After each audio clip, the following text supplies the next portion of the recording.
நன்மைகள் உண்டாகுது. வாரிசுகள் மூலம் நன்மை உண்டாகுது.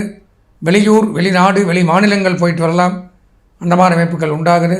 அரசுத்துறை அரசியல்வாதிகள், அரசு பணியாளர்களுக்கு கூடுதல் நன்மை, பதவி உயர்வு, சம்பள உயர்வு, பாராட்டுக்கள் குவிந்த வண்ணம் இருக்கும்.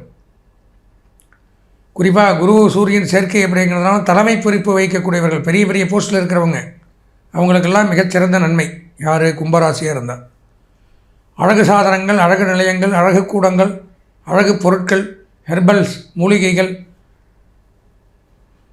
இதெல்லாம் வியாபாரம் பண்ணக்கூடியவர்களுக்கு நன்மை அதிகரிக்கக்கூடிய அமைப்புங்கிறது ஏற்படுது. 6ஆம் இடத்துல புதன். கல்வித்துறை, கல்வி மாணவர்கள் கொஞ்சம் கவனமாக இருக்கணும். புதன் 6ல் போய் மறைஞ்சிருக்கார். அப்போது கல்வி பயிலக்கூடியவர்கள் எச்சரிக்கை. அதே மாதிரி தனியார் துறையில் பணியாற்றக்கூடியவர்களும் கொஞ்சம் எச்சரிக்கை, கவனம் தேவை இந்த மாதத்தில். 7ஆம் இடத்துல செவ்வாய், கேது மிகச்சிறப்பு, நன்மைகள் அதிகரிக்கும். நெடுஞ்சாலை பணியாளர்கள், கட்டுமான பணியாளர்கள், ஆராய்ச்சியாளர்கள், விஞ்ஞானிகள், தொல்லியல் துறை, மருத்துவம், உணவு, சுகாதாரம், உணவுத்துறை, ஹோட்டல்ஸ், ரிசார்ட்ஸ், லாட்ஜ், தங்கும் விடுதிகள், சின்ன ஒரு டீ ஷாப்லேருந்து